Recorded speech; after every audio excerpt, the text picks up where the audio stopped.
جب قربانی کے جانور کا گوشت تقسیم ہوگا تو تول کے تقسیم کرنا واجب ہے، کیونکہ گوشت ربوی اموال میں سے ہے، یعنی سودی اموال میں سے ہے۔ جب ہم کے ساتھ حصے کرتے ہیں تو اصل میں گوشت کے بدلے میں فروخت کر رہا ہوتا ہے ایک شریک دوسرے شریک کو، اور گوشت کے بدلے میں جب گوشت فروخت ہوگا تو برابری ضروری ہے، اور گوشت میں برابری وزن کے ذریعے ہے، اندازے سے شریعت میں نہیں ہے۔ تو سود کی وجہ سے وہ حرام ہو جائے گا، کسی کے لیے بھی کھانا جائز نہیں ہوگا۔ تو اس لیے یا تو پورا برابر تول کے تقسیم کریں۔ تول کی تقسیم کے ہیڈک سے بچنا چاہتے ہیں تو 7 حصوں میں کلیجی ملا دیں۔ اس کا فائدہ یہ ہوگا کہ کلیجی گوشت سے ایک الگ جنس ہے، ادھر گوشت زیادہ ہو گیا تو وہ کلیجی کے مقابلے میں ہو جائے گی، ٹھیک ہے نا، ادھر کلیجی زیادہ ہو گئی تو گوشت کے مقابلے میں۔ تو یہ تدبیر اختیار کی جا سکتی ہے، یہ توقیفی ہے۔ توقیفی کا مطلب آپ کو عقل سے سمجھ میں آئے نہ آئے، سودی مسائل شریعت کا حکم ہے۔ آپ 10 روپے کے بدلے میں 11 روپے نہیں لے سکتے۔ آپ کہو کہ میں 10 روپے جو ہے نا وہ کڑک نوٹ دے رہا ہوں اور 11 سڑے ہوئے نوٹ دے رہا ہے،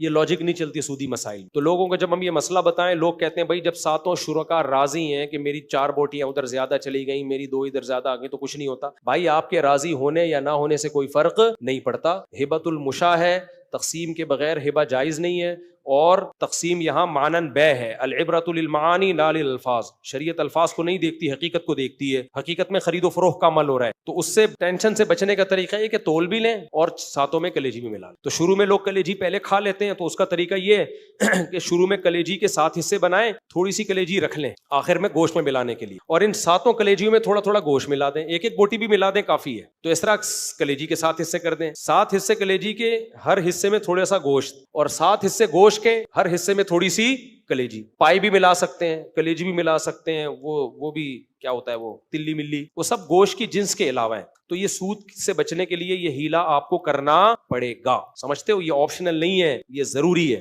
ایک بات، اگر قربانی کا گوشت تقسیم ہی نہیں کر رہے، ایک ہی گھر میں 7 افراد ہیں اور ایک ہی فریج میں سارا مال جا رہا ہے، پھر اس تکلف کی ضرورت نہیں۔ جیسے ایک بچڑا ہے نا، اب ایک اماں کا حصہ ہے، ایک ابا کا حصہ ہے، ایک منجلے کا حصہ ہے، بہو کا حصہ ہے، 7 ہی گھر کے افراد، یا آج کل ہوتے نہیں ہیں گھر میں 7 افراد، ایک آدھ بچہ بمشکل، وہ بھی آدھا ہوتا ہے، پورا ہوتا بھی نہیں۔ وہ ونس اپون اے ٹائم گھر میں 8 10 افراد ہوا کرتے تھے۔ تو اگر 7 افراد گھر میں ہیں اور ڈیوائڈ، کوئی بھی شریک اپنا حصہ نہیں لے کے جا رہا، اگر ایک بھی لے کے جا رہا ہے نا تو پھر یہ پروسیس کرنا پڑے گا۔ ایک بھی نہیں لے کے جا رہا، ایک ہی فریزر میں سارا گوشت آ رہا ہے، تو کچھ صدقہ کرنا ہے، کچھ اکٹھا ہی، تو پھر تقسیم کی تکلف کی ضرورت نہیں ہے، پھر کھاتے رہیں۔